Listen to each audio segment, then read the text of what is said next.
जी बिस्मिल्लाहिर्रहमानिर्रहीम। जैसा कि आपको कल मैंने बताया था कि हम छोटे से टॉपिक चैप्टर 6 को आज ये पढ़कर इसको ख़त्म करेंगे। चैप्टर 6 में एक तो मैंने जो कल तक पढ़ाया था वो होगा, और एक जो आज ये टॉपिक पढ़ा रहा हूँ ये होंगे। ठीक है जी। सबसे पहले बात करते हैं जी पासवर्ड की। Password is a secret word. जारी बात है कि जब आप पासवर्ड लगाते हैं तो आपका मकसद क्या होता है? ठीक है जी, आपका मकसद यही होता है कि आप उसको किसी दूसरे से सीक्रेट रखें। ठीक है जी। तो पासवर्ड का मकसद ये है कि पासवर्ड हमेशा सीक्रेट वर्ड होता है, जो उसी के पास होता है जिसका कंप्यूटर होता है या जिसका मोबाइल होता है। ठीक है जी। वो किस लिए लगाता है? ताकि वो अपने कंप्यूटर को या अपने प्रोग्राम को प्रोटेक्ट कर सके। और पासवर्ड वो किस तरह लगाता है? कोई नंबर की बेस पे अल्फ़ाबेट या इनको यूज़ करते हुए पासवर्ड बनाता है। ठीक है जी। जैसे पीजीसी। ठीक है जी। ये क्या है? अल्फ़ाबेट्स हैं 1 2 3, इस तरह का पासवर्ड। ठीक है जी। तो इसको यूज जब ये पासवर्ड को उस कंप्यूटर में एंटर होता है तो टाइप करता है, और टाइप करने के बाद वो कंप्यूटर सिस्टम को एक्सेस कर पाता है। ये तो पासवर्ड की डेफिनेशन होगी। पर्पस क्या होता है पासवर्ड का?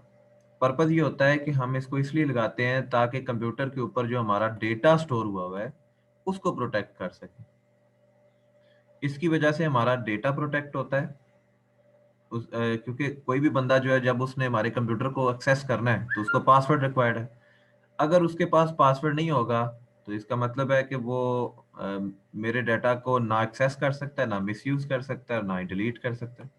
इस वजह से मेरा पासवर्ड जो है वो मुझे डाटा के इन तमाम काम होने की वजह से बचाता है। ठीक है जी। System can be access by a person.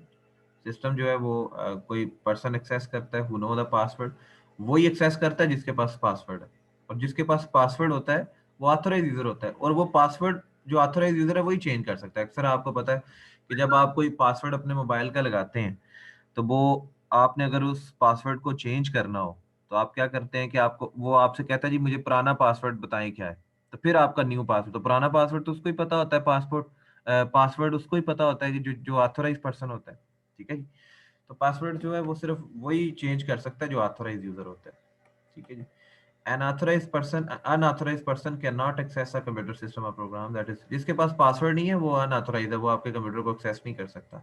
इस वजह से आपका कंप्यूटर जो है, डेटा जो स्टोर हुआ हुआ है कंप्यूटर के ऊपर, वो सेफ और प्रोटेक्टेड रहता है। ठीक है जी। ये पर्पज है जी पासवर्ड का। ठीक है जी। एग्जाम्पल क्या है पासवर्ड की? Every computer provide an option for setting. कहते हैं हर कंप्यूटर आपको ये ऑप्शन प्रोवाइड करता है कि वो आप पासवर्ड लगा सकें। अगर computer if the computer is protected with password it will ask for the password to log in. अगर ऐसा कंप्यूटर जिसके ऊपर पासवर्ड लगा हुआ है, जब भी आप उस कंप्यूटर को ऑन करते हैं, विंडो ऑन होती है, तो आपसे सबसे पहले वो लॉग इन करने के लिए कंप्यूटर के अंदर वो आपको कहता है जी पासवर्ड दें। ठीक है। इस तरह आप इंटरनेट के ऊपर ईमेल करते हैं तो ईमेल पे वो आपको कहता है ईमेल की आईडी लगाएं और पासवर्ड लगाएं। इस तरह आप फेसबुक पे जाते हैं, फेसबुक की आईडी और पासवर्ड मांगते हैं। ठीक है जी। तो ये एग्जांपल है पासवर्ड लगाने की। उसके बाद है जी बैकअप। क्या होता है बैकअप? हमेशा याद रखें इसकी डेफिनेशन क्या होती है। An additional copy of data information stored on secondary storage media. मैंने आपको कल बताया था कि एक कंप्यूटर है, इसके ऊपर डाटा पड़ा हुआ है, लेट से 4 GB। आपके पास एक यूएसबी है। आपके पास क्या है जी? एक यूएसबी है। उसका साइज मान लेते हैं 8 GB है। जितना डाटा था, डेली बेस पे आप काम करते थे इस कंप्यूटर के ऊपर, आप डेली बेस पे उसको कॉपी करते थे यूएसबी के ऊपर। क्यों? क्योंकि इन केस अगर मशीन फेल हो जाती है तो आपका डेटा कहीं पर बैकअप तो पड़ा होगा उसका। यानी कि इसके अंदर पड़े हुए डाटा की एडिशनल कॉपी यूएसबी के अंदर सेव करते थे। इन केस अगर मशीन को कोई मसला हो जाता है, डाटा लॉस हो जाता है, तो आपके पास डेटा का बैकअप तो पड़ा हुआ यूएसबी के अंदर। आप जब चाहें उसको वहां से रिकवर करके अपने कंप्यूटर में दोबारा कॉपी कर सकते हैं। इसका मतलब है कंप्यूटर में पड़े हुए डाटा की एडिशनल कॉपी या इंफॉर्मेशन आपकी किसी सेकेंडरी स्टोरेज मीडिया के ऊपर स्टोर होती है, जैसे यूएसबी। इसको हम बैकअप ऑफ डेटा बोलते हैं। अब बैकअप ऑफ डेटा लेने के लिए बहुत सारी सेकेंडरी स्टोरेज डिवाइसेस हैं। इनमें जिप डिस्क है, मैग्नेटिक टेप है, फ्लॉपी डिस्क है, सीडी रोम है, हार्ड डिस्क है। ये सारी वो मीडिया डिवाइसेस हैं, स्टोरेज मीडिया डिवाइसेस जिनको बोलते हैं, जिनके ऊपर आप बैकअप ले सकते हैं। कंप्यूटर आपको पता है बहुत सारी वजूहात की बिना के ऊपर डैमेज हो सकता है, और जो डेटा स्टोर है उसके ऊपर वो उस डैमेज होने की वजह से लॉस, डिलीट और आल्टर का मतलब है मॉडिफाई भी हो सकता है, चेंज भी हो सकता है। तो हमारे लिए बाज़ का डेटा बड़ा इंपॉर्टेंट होता है, वेरी इंपॉर्टेंट, तो हम उसको दोबारा क्रिएट करने में नाकाम हो जाते हैं। ठीक है जी। तो इसीलिए एक एग्जांपल भी दे रहा है, कहता है कंप्यूटर जो बैंक के अंदर हैं उनका रिकॉर्ड जो है, उनकी मनी ट्रांजैक्शन जो कुछ वो करते हैं, और अगर वो रिकॉर्ड उनका बैंक के पास ना हो, वो उसका बैकअप ना लें, तो जिसके ऊपर वो उनका डाटा पड़ा हुआ था कस्टमर का, वो लॉस हो जाता है। तो उन्हें पता ही नहीं चलेगा कि किस कस्टमर का उन्होंने किस कस्टमर ने कितने पैसे निकलवाए थे और उसके कितने पैसे बैंक के अंदर पड़े हुए थे। ठीक है जी। इसके लिए वो बैकअप लेते हैं। The backup of data is used if your system crash, अगर सिस्टम क्रैश कर जाता है accidentally and data stored in it is lost, वो लॉस हो जाता है। ठीक है जी। अच्छा, तो पर्पस क्या है जी बैकअप लेने के? बैकअप लेने का पर्पस ये है, ये an important file can be deleted accidentally, इसलिए कि आपको नहीं पता कि आपकी कोई भी फाइल जो है वो किसी भी वजह से एक्सीडेंटली ना चाहते हुए डिलीट हो सकती है। तो आपने अगर उसका बैकअप लिया तो आप उसको रिकवर कर लेंगे। हो सकता है उसी फाइल के ऊपर कोई दूसरी फाइल ओवरराइट कर दी जाए। ठीक है जी। और वो फाइल पूरी फाइल जो है वो आपकी जो किसी वजह से लॉस हो जाए, तो आप उसको भी रिकवर कर सकते हैं। कोई मैकेनिकल फेलियर, कोई टेक्निकल फेलियर कंप्यूटर का हो सकता है, कोई पावर ब्रेकडाउन हो सकता है जिसकी वजह से आपका डाटा कंप्यूटर में पड़ा हुआ लॉस हो सकता है। वायरस आपके कंप्यूटर को डैमेज कर सकता है और उसके अंदर पड़े हुए डाटा को उड़ा सकता है, तो उसके लिए बैकअप जरूरी है। कोई आपके कंप्यूटर सिस्टम को चोरी करके लेके जा सकता है, तो उसके लिए भी बैकअप जरूरी है। तो आप कहते हैं यार चोरी करके ले गए, डाटा तो है ना मेरे पास। कंप्यूटर सिस्टम में भी डैमेज ड्यू टू फायर और पावर फेलियर, तो आग की वजह से या पावर ब्रेकडाउन की वजह से आपका कंप्यूटर हो, तो उसके ऊपर पड़ा हुआ डाटा जो है लॉस हो जाता है। तो कोई मसला नहीं, हमने उसकी एडिशनल कॉपी तो किसी स्टोरेज मीडिया में ली होगी। It is very important to take backup of data regularly. तो कहता है बड़ा इंपॉर्टेंट है कि आप बैकअप को डेली बेस पे लिया करें, डेली बेस पे बैकअप को लिया करें। तो कहता है it should be stored at a safe and protected place, और उसको वहां पर रखें जो सेफ और बिल्कुल वहां पर सेफ एंड साउंड प्लेस हो, जहां पर आपके बैकअप डाटा को कोई प्रॉब्लम ना हो। तो कहते हैं बड़ी ऑर्गेनाइजेशन जो होती हैं वो नॉर्मली सेंट्रलाइज्ड नेटवर्क के अंदर, ठीक है जी, किसी ऐसी जगह पर सेंट्रलाइज सिंगल लोकेशन के ऊपर, यानी कि HBL बैंक है ना, तो जितनी ब्रांचेज हैं पाकिस्तान के अंदर वो बैकअप लेती हैं डेली बेस के ऊपर नेटवर्क के ऊपर। एक मशीन है, सर्वर मशीन है, वो सर्वर मशीन मान लेते हैं गुजरात के अंदर है, तो ये सिंगल लोकेशन के ऊपर है, सेंट्रलाइज लोकेशन के ऊपर आपका कंप्यूटर पड़ा हुआ है, उसके ऊपर वो बैकअप ले रही हैं। और जो स्मॉल ऑर्गेनाइजेशन होती हैं उनके पास छोटा मोटा डाटा होता है, तो वो उसको फ्लॉपी डिस्क के ऊपर, जिप डिस्क के ऊपर, USB के ऊपर, CD के ऊपर, DVD के ऊपर, हार्ड डिस्क के ऊपर जो है वो बैकअप ले रही होती है। ठीक है। डिफरेंट टाइप्स हैं बैकअप की, हमारे पास यहाँ पर आती हैं कि there are two types of take the backup of the data. Complete backup है और एक इंक्रीमेंटल बैकअप। जब आप बैकअप लेते हैं all of the data on the hard disk is called complete backup, यानी कि एक कंप्यूटर के ऊपर जितना डाटा है ए से लेकर जेड तक, ए से लेकर जी तक, वो सारा डाटा जब आप लेते हैं हार्ड डिस्क के ऊपर तो वो कंप्लीट बैकअप होता है। ठीक है। तो इसका फायदा क्या होता है कि आपकी मुकम्मल हार्ड डिस्क जो होती है उसका बैकअप हो जाता है। ठीक है जी। और अगर आपने डाटा को रीस्टोर करना हो बैकअप से इन केस ऑफ प्रॉब्लम, तो आप कर सकते हैं। रीस्टोर का मतलब है अगर दोबारा वो स्टोर था किसी वजह से उसका लॉस हो गया, तो आप दोबारा रीस्टोर उसको कर सकते हैं। It take more time and storage capacity because the entire data of the hard disk is copied. तो स्टोरेज कैपेसिटी जो है इसकी और entire data of the hard disk उसको आप कॉपी कर सकते हैं उधर से। इंक्रीमेंटल क्या होता है, इसमें मुकम्मल हार्ड डिस्क का बैकअप नहीं लिया जाता। ठीक है जी। उसी फाइल का बैकअप लिया जाता है जो न्यूली क्रिएट होती है और यहाँ फिर उसके अंदर कोई चेंज की जाती है लास्ट बैकअप में। यानी कि ये नहीं है कि पूरा दिन जो है वो बार बार पूरी हार्ड डिस्क का बैकअप ले। जो फाइल जिसमें सिर्फ चेंज हुई है, लेट्स से कि मैं कहता हूँ एक बैंक कस्टमर की फाइल थी, उसके बैंक के अंदर 1 लाख रुपया था, बाकी कस्टमर ने कोई पैसे नहीं निकलवाए, सिर्फ एक कस्टमर था अली नाम का, उसने क्या किया, उसने बैंक में से पैसे निकलवाए और उसके पैसे रह गए 80। अब उसकी फाइल में अपडेट हुए, सिर्फ वही फाइल अपडेट होगी, बाकी कस्टमर की फाइल अपडेट नहीं होगी। ठीक है जी। बैकअप के अंदर उसका बैकअप नहीं लिया जाएगा, तो इसको बोलते हैं इंक्रीमेंटल। ठीक है जी। सिर्फ वही फाइल को कॉपी करना जो न्यूली क्रिएट हुई है या मॉडिफाई हुई है। ठीक है। ये प्रोसेस ऑटोमेटिकली होता है और ये कुछ सॉफ्टवेयर होते हैं आपके कंप्यूटर के अंदर जो ये परफॉर्म कर रहे होते हैं। इसके अंदर एंटायर आपकी पूरी डिस्क के अंदर पड़ा हुआ डाटा जो है वो कॉपी नहीं होता। इससे कम टाइम लगता है और स्पेस भी कम ऑक्यूपाई होती है बैकअप लेने में, इसलिए जो इंक्रीमेंटल बैकअप है ये फॉलो किया जा रहा है आजकल। ठीक है जी, ले जी, ये आपका छठा चैप्टर जो है वो यहाँ पर खत्म हो गया। ठीक है, अच्छा उसके बाद चलते हैं जी 10वें चैप्टर के ऊपर।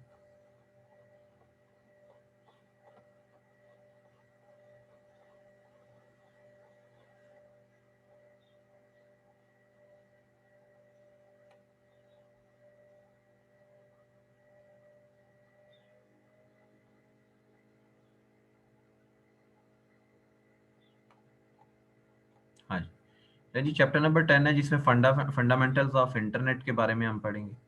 सबसे पहले हम बात करते हैं जी इंटरनेट क्या होता है। इंटरनेट क्या होता है? दुनिया का सबसे बड़ा नेटवर्क है जी इंटरनेट, इसके जिसमें पूरी दुनिया आपस में कनेक्ट है एक दूसरे के साथ।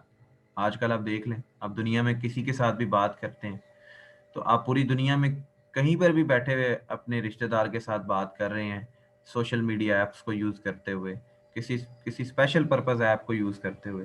तो ये किस तरह है? ये बिकॉज ऑफ इंटरनेट है। आप किसी भी वेबसाइट को जो कि अमेरिका के अंदर है बनी हुई है और उधर ही लॉन्च हुई हुई है और आप उसको इधर यूज कर रहे होते हैं, जैसे अमेजोन है, वो कैसे है? इंटरनेट की मदद से। तो कहते हैं ये लार्ज कलेक्शन ऑफ कंप्यूटर्स जो है पूरी दुनिया के, वो आपस में एक दूसरे के साथ कनेक्ट होते हैं। ठीक है जी, और क्योंकि वो पूरी दुनिया है तो पूरी दुनिया को ग्लोब बोलते हैं, इसलिए जो पूरी दुनिया के ऊपर नेटवर्क है ना उसको हम ग्लोबल नेटवर्क का नाम देते हैं। उसको हम क्या बोलते हैं? Global network of the computers. It is a global network of the computer. ये इंटरनेट, इंटरनेट को हम बोलते हैं कि ये ग्लोबल नेटवर्क है। क्यों? क्योंकि पूरी दुनिया के ऊपर ये नेटवर्क है जिसमें तमाम लोग एक दूसरे के साथ कनेक्ट होकर कम्युनिकेट कर रहे हैं। तो जो कंप्यूटर है आपस में कनेक्ट है, जारी बात है, कोई टेलीकम्युनिकेशन लिंक्स को यूज कर रहे हैं, कोई फोन लाइंस को यूज कर रहा है, कोई फाइबर ऑप्टिक को यूज कर रहा है। आपने याद होगा गाइडेड अनगाइडेड मीडिया के अंदर पढ़ा होगा, सैटेलाइट को यूज कर रहा है, कोई वायरलेस कनेक्शंस को यूज कर रहा है। ठीक है, ये सारी चीजें। उसके बाद जी इंटरनेट जो है, internet is use to find information stored on a computer called host. Internet के ऊपर बहुत सारी ऐसे कंप्यूटर्स हैं जिनको होस्ट या सर्वर्स बोलते हैं। आपने कोई भी इंटरनेट के ऊपर इंफॉर्मेशन आपको रिक्वायर्ड है, आप सर्च करते हैं, आप न्यूज़पेपर पढ़ना चाहते हैं, आप कोई मैगजीन पढ़ना चाहते हैं, अगर आप कोई न्यूज़ पढ़ना चाहते हैं तो वो न्यूज़ की इंफॉर्मेशन आपको न्यूज़ सर्वर से मिलेगी। अगर आपको फाइल डाउनलोड करना चाहते हैं तो वो एफटीपी यानी फाइल डाउनलोड सर्वर से आपको मिलेगी। कोई वेबसाइट एक्सेस करना चाहते हैं तो वो वेबसाइट के सर्वर से मिलेगी। तो इंटरनेट यूज होता है इंफॉर्मेशन को फाइंड करने के लिए जो कि एक कंप्यूटर पे स्टोर होता है जिसको हम होस्ट या सर्वर बोलते हैं। ठीक है, तो ये जितने कंप्यूटर्स हैं वो सब जब आपस में कम्युनिकेट कर रहे होते हैं तो ये एक कॉमन, एक सेम प्रोटोकॉल को यूज कर रहे होते हैं। याद होगा मैंने आपको एक चैप्टर में पढ़ाया भी था कि टीसीपी आईपी एक ऐसा प्रोटोकॉल है जो पूरी दुनिया में तमाम डिवाइसेस इसको सेम यूज कर रही होती हैं। Use common protocol TCP IP. और टीसीपी आईपी का क्या मतलब है? ट्रांसमिशन कंट्रोल प्रोटोकॉल, ये पढ़ चुके हैं। और इंटरनेट प्रोटोकॉल, इसमें हर कंप्यूटर जो है कनेक्ट होता है इंटरनेट के अंदर और एक्ट कर रहा होता है कि वो एज अ होस्ट है। कोई एक टाइम पे किसी दूसरे कंप्यूटर से ले रहा है डाटा को, कोई उसी टाइम पे वो किसी दूसरे कंप्यूटर से ले रहा है, उसी टाइम पे उससे कोई बंदा ले रहा है, तो हर कंप्यूटर होस्ट की तरह एक्ट कर रहा है। ठीक है, a host computer provide information. Host computer वो होते हैं जो लोगों को इंटरनेट के ऊपर इंफॉर्मेशन प्रोवाइड करते हैं। क्योंकि अभी आपने पढ़ा है कि इंटरनेट के ऊपर जो भी चीज आप फाइंड करते हैं जो ऐसे कंप्यूटर के ऊपर स्टोर होती है जिसको यूज करते हुए वो इंफॉर्मेशन को फाइंड करते हैं और किधर वो पड़ी होती है उसको हम सर्वर या होस्ट बोलते हैं। ठीक है जी, अच्छा पीपल, क्या क्या लोग जो वो हमेशा याद रखें, एक तो इंटरनेट के ऊपर सेम प्रोटोकॉल को यूज करते हैं। अगर कोई भी इंटरनेट के ऊपर डिवाइस जो है पूरी दुनिया पे कम्युनिकेट कर रही है तो याद रखें वो टीसीपी आईपी को यूज करते हुए कम्युनिकेट कर रही है। ये बात याद रखें। ठीक है, इसको नहीं भूलना आपने। उसके बाद जी अगर कोई लोगों ने इंफॉर्मेशन को, जैसे उन्होंने कोई बुक फाइंड करनी हो, कोई मैगजीन फाइंड करनी हो, इंसाइक्लोपीडिया, विकीपीडिया और जो मटेरियल उनको रिक्वायर्ड है वो इंटरनेट के ऊपर उसको सर्च कर सकते हैं। ठीक है, they can expert opinions on वो expert, they can get expert opinion. वो किसी एक्सपर्ट जो होते हैं, डॉक्टर्स होते हैं, वो पढ़ते हैं, वो अपने अपनी फील्ड के जो बंदे हैं उनसे ओपिनियन ले सकते हैं किसी भी टॉपिक में जो अगर उनको कोई असाइनमेंट मिली हुई है। इस तरह कंप्यूटर साइंटिस्ट होते हैं, कंप्यूटर के प्रोग्रामर्स होते हैं। आपको कोई प्रॉब्लम है तो आप बहुत सारी ऐसी वेबसाइट्स हैं उनके ऊपर जाकर अपनी प्रॉब्लम लिखते हैं और वो आपको राय देते हैं कि आप ऐसे कर लें, आप ऐसे कर लें। तो पूरी दुनिया की कम्युनिटी के लोग, वो डिफरेंट सब्जेक्ट के लोग जो हैं वो आपको इंटरनेट के ऊपर अवेलेबल होते हैं और आप उनके साथ कम्युनिकेशन कर सकते हैं। तो ये कैसे है? ये बेसिकली इंटरनेट की वजह से है। ठीक है जी। They can also communicate with the world community on different subjects. आप पूरी दुनिया की कम्युनिटी के जो डिफरेंट सब्जेक्ट के लोग हैं, इंटरनेट की बदौलत, क्योंकि आप पूरी दुनिया में उनके साथ कहीं किसी के साथ भी कम्युनिकेट कर सकते हैं, क्योंकि huge collection of computer all over the world, अभी आपने डेफिनेशन में पढ़ा, ग्लोबल नेटवर्क है। तो internet has made this world a global village. तो इंटरनेट की वजह से ये आपका ग्लोबल विलेज बन गया।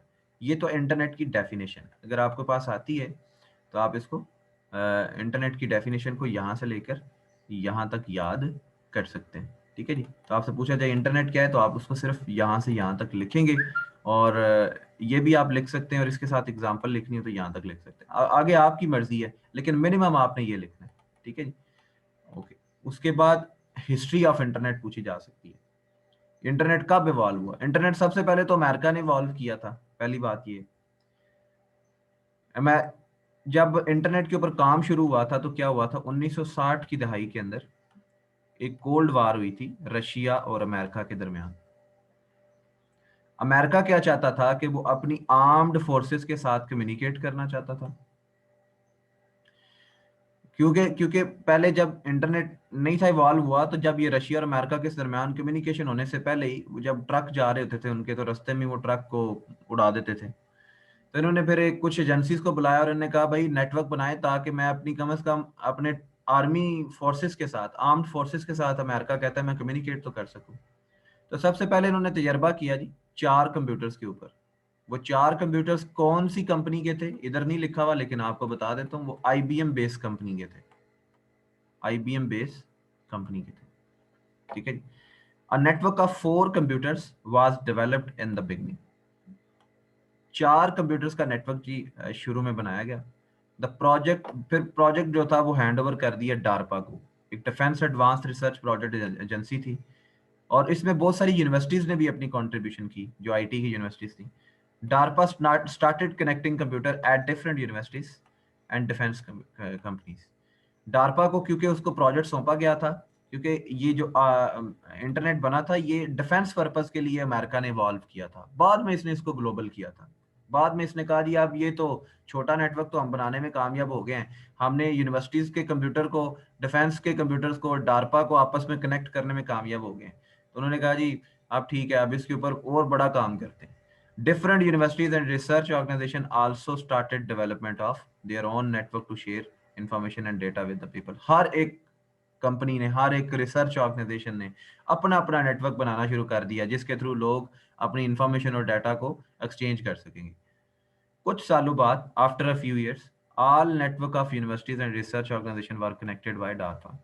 जितने भी कंपनी थी सब ने अपना अपना नेटवर्क बनाया। सबको बोला ना जी आप अपना अपना नेटवर्क बनाए, फिर हम आपस में कनेक्ट करेंगे कि हम कम्युनिकेशन कर सकते हैं कि नहीं। सारे कामयाब हो गए, उन्होंने आपस में एक दूसरे को कनेक्ट कर लिया। फिर उन्होंने कहा अच्छा यार ये बन सकता है, तो क्यों ना इसी नेटवर्क को एक्सटेंड करके पूरी दुनिया को कनेक्ट करें। फिर इनके दिल में आइडिया आया, तो इन्होंने कनेक्ट किया विद ईच अदर। और जब इन्होंने कनेक्ट किया तो उसके बाद इन्होंने एक बड़ा नेटवर्क बनाया, other to make the world biggest network. ठीक है जी। तो इस नेटवर्क को बोलते हैं इंटरनेट। ठीक है जी। 1989 के अंदर जितने प्रीवियस नेटवर्क थे वो रिप्लेस कर दिए एनएफएस नेट ने। पहले डार्पा ने किया था, फिर इसी को प्योरीफाई किया एनएफएस नेट ने। इसके अंदर जो प्रॉब्लम्स थी, उसके लूप होल्स थी, उसकी कमजोरियां थी। ये एक एजेंसी थी, रिसर्च एजेंसी थी, जिसको हम नेशनल साइंस फाउंडेशन बोलते हैं।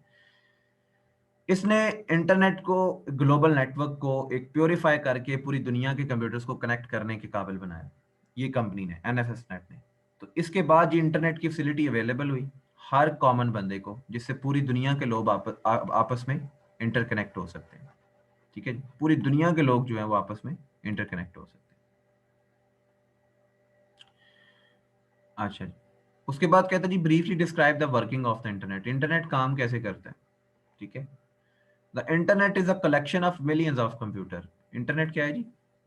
Collection of million. इंटरनेट पे अभी आपने पढ़ा ह्यूज कलेक्शन ऑफ कंप्यूटर्स जो आपस में एक दूसरे के साथ लिंक हैं। ठीक है जी। These computer are link to each other on a computer network. Computer network के ऊपर आपस में एक दूसरे के साथ जुड़े हुए हैं, फिर ही कम्युनिकेट कर रहे हैं। The network is used by the computer to communicate with other. Network use होता है जी किस लिए, ताकि कंप्यूटर जो है वो दूसरे कंप्यूटर के साथ कम्युनिकेट कर सके। बिल्कुल ऐसे ही है। अगर इंटरनेट पे तमाम डिवाइसेस आपस में जुड़ी हुई नहीं होगी, इंटरकनेक्ट नहीं होगी, तो वो बात ही नहीं कर सकती हैं। वो बात किस तरह जुड़ी हुई होगी, कोई गाइडेड मीडिया के थ्रू, कोई अनगाइडेड मीडिया के थ्रू, कोई फाइबर ऑप्टिक के थ्रू, कोई कोएक्सियल केबल के थ्रू, कोई माइक्रोवेव स्टेशन के थ्रू, कोई सैटेलाइट के थ्रू, ठीक है जी, कोई डीएसएल के through. Personal computer can be connected to internet by using phone line. अब आप भी देखें कि जब आप घर में इंटरनेट को यूज करते हैं और आपके घर में पीटीसीएल लगा हुआ है, और वो पीटीसीएल को हम क्या बोलते हैं, डीएसएल, ठीक है जी, डिजिटल सब्सक्राइब लाइन। ये आपने पढ़ा था शॉर्ट क्वेश्चन में। तो जब आप पर्सनल कंप्यूटर को कनेक्ट करते हैं इंटरनेट के साथ, तो आप किसी टेलीफोन लाइन या डीएसएल को या मॉडेम को यूज करते हैं, जो घर में जो आपको हरे रंग की बत्तियां जल रही होती हैं जिनकी। तो ये तमाम जो वो हमारे पास कंपोनेंट्स हैं जिसको यूज करते हुए हम फोन लाइन को, डीएसएल या मॉडेम को यूज करते हुए हम इंटरनेट के साथ कनेक्ट होते हैं। और ये जितनी भी डिवाइसेस हैं ये आगे इंटरनेट सर्विस प्रोवाइडर के सर्वर के साथ कम्युनिकेट कर रही होती हैं। यानी कि आपको पता है ना, एक्सचेंज होते हैं पीटीसीएल के, वो जो उधर एक्सचेंज पड़े हुए हैं उनके साथ आपके कनेक्शन है, आपके मोहल्ले पूरे का कनेक्शन है। आप तो क्लाइंट है ना पीटीसीएल के, लेकिन ना क्लाइंट तो सर्वर के साथ कम्युनिकेट करता है। तो इसका मतलब है कि आपकी ये डिवाइसेस जो मॉडेम लगे हुए हैं, ये घर में जो डिवाइसेस हैं, ये इंटरनेट के साथ आपको कनेक्ट कर रही हैं। एक्चुअली ये आपके जो वो एक्सचेंज है ना, उसके अंदर जो सर्वर पड़े हुए हैं इंटरनेट सर्विस प्रोवाइडर के, वो सर्विस प्रोवाइडर कौन है, पीटीसीएल, उसके साथ आपको कम्युनिकेशन करवा रहे हैं, और वो आगे आपको इंटरनेट के साथ कनेक्ट कर रही है। ठीक हो गया। उसके बाद कहता है कंप्यूटर इन यूनिवर्सिटी और business is usually connected with local area network. आपने लोकल एरिया नेटवर्क पढ़ा था, जो सेम बिल्डिंग या सेम ऑफिस में होता है, ठीक है। तो कहता है जो कंप्यूटर एक यूनिवर्सिटी के अंदर है, या किसी बिजनेस के अंदर है, या किसी घर के अंदर है, वो किसी नेटवर्क इंटरफेस कार्ड को यूज करते हुए, इसके बगैर तो पता है आपको कम्युनिकेशन नहीं हो सकती है। जिस डिवाइस के अंदर एनआईसी नहीं है, वो नेटवर्क के ऊपर कम्युनिकेट ही नहीं कर सकती, ठीक है। और वो लोकल एरिया नेटवर्क होता है। The business or university connected its LAN with ISP, और उसकी पूरी लोकल एरिया नेटवर्क जो है वो किसी सर्विस प्रोवाइडर के साथ। अगर कोई लोकल एरिया नेटवर्क में से इंटरनेट पे जाना चाहता है तो उसको आईएसपी के साथ कनेक्ट होना पड़ेगा। और आईएसपी आपको क्या देता है, high speed phone line, T1 line connection देता है। T1 लाइन क्या है, ये उसकी कैपेसिटी है उस लाइन की। T1 लाइन क्या करती है, कैन हैंडल अप्रोक्सीमेटली, ये आपसे शॉर्ट क्वेश्चन पूछा जा सकता है, T1 लाइन क्या होती है, ठीक है। तो T1 line can be handle approximately 1.5 million bit पर सेकेंड। ये इसकी स्पीड है, ये कैपेसिटी है कि 1.5 लाख, यानी कि 1.5 मिलियन आप कह सकते हैं कि वो बिट को एक टाइम के ऊपर ट्रांसफर कर सकता है, हैंडल कर सकता है। नॉर्मल फोन लाइन विद, और जो नॉर्मल फोन लाइन होती है वो आपकी 30,000 से 50,000 बिट पर सेकेंड बिट्स को हैंडल कर सकती है। लेकिन T1 लाइन अगर आपकी लगी हुई है, अगर आपको किसी आईएसपी ने या सर्विस प्रोवाइडर ने कहा है कि जी मैं आपको T1 लाइन लगा के देता हूँ, तो समझ लें कि उसकी कैपेसिटी भी ज्यादा है। जब उसकी कैपेसिटी ज्यादा है तो उसकी स्पीड भी बड़ी फास्ट होगी, ठीक है, अंडरस्टूड बात है। Internet service provider are connected to larger ISP, और जो आपके पीटीसीएल वगैरह हैं वो पीछे किसी और बैकबोन के साथ कनेक्ट होते हैं। जैसे आपके पाकिस्तान का नेटवर्क है, वो समंदर में से फाइबर ऑप्टिक जा रही है और वो पीछे किसी सिंगापुर के साथ या दुबई के साथ कनेक्ट हो रहे हैं। तो वो क्या है, वो लार्जर आईएसपी है। वो आपको इंटरनेट प्रोवाइड कर रहे हैं आपके मुल्क को, और आपका मुल्क जो है वो उसके अंदर पीटीसीएल है, पीटीसीएल कनेक्ट है उनके साथ, और पीटीसीएल आगे हमें इंटरनेट को प्रोवाइड कर रहा है, ठीक है जी। तो आपका जो इंटरनेट सर्विस प्रोवाइडर है, जो आपको इंटरनेट प्रोवाइड कर रहा है, वो पीछे से किसी, अब खुद बजाते खुद वो लार्जर आईएसपी के साथ कनेक्ट है, ठीक है जी। और जो लार्जर आईएसपीज हैं वो फाइबर ऑप्टिक को बैकबोन पे यूज कर रहे हैं। जो पीछे वो बैकबोन है उनकी, वो पूरा रीजन जो है वो फाइबर ऑप्टिक के थ्रू आपस में कनेक्ट है। तो जितनी भी बैकबोन्स होती हैं आपकी, बैकबोन से मुराद क्या है कि ये पाकिस्तान है, ये दुबई है, ये पाकिस्तान दुबई के साथ कनेक्ट है, और ये क्या है, ये फाइबर ऑप्टिक है। तो हमारी बैकबोन क्या हुई, ये जिसके साथ हम कनेक्ट हैं, दुबई हमारी बैकबोन है। तो ये फाइबर ऑप्टिक के थ्रू जो है कनेक्ट होती हैं, सबमरीन केबल्स भी बोलते हैं, क्योंकि आप समंदर के थ्रू कनेक्ट हैं। तो समंदर के थ्रू जो कनेक्ट होते हैं, तो वो जो केबल जा रही हैं उसको हम सबमरीन केबल्स बोलते हैं या सबमरीन नेटवर्क बोलते हैं। Backbone are connected through fibre optic line, submarine cables और सैटेलाइट लिंक्स। या तो आप समंदर के अंदर से कनेक्ट हैं, फाइबर ऑप्टिक जा रही है और किसी दूसरे मुल्क के साथ कनेक्ट हो रही है, या फिर आप सैटेलाइट के थ्रू कनेक्ट हैं। दो दो दो ही हो सकती हैं आपकी बैकबोन, ठीक है जी। In this way, every computer on the internet is connected to the every other computer. इस तरीके से सैटेलाइट के थ्रू और सबमरीन केबल के थ्रू तमाम दुनिया के मुल्क, तमाम दुनिया के नेटवर्क सर्विस प्रोवाइडर आपस में कनेक्ट है और उनकी बैकबोन्स कनेक्ट है।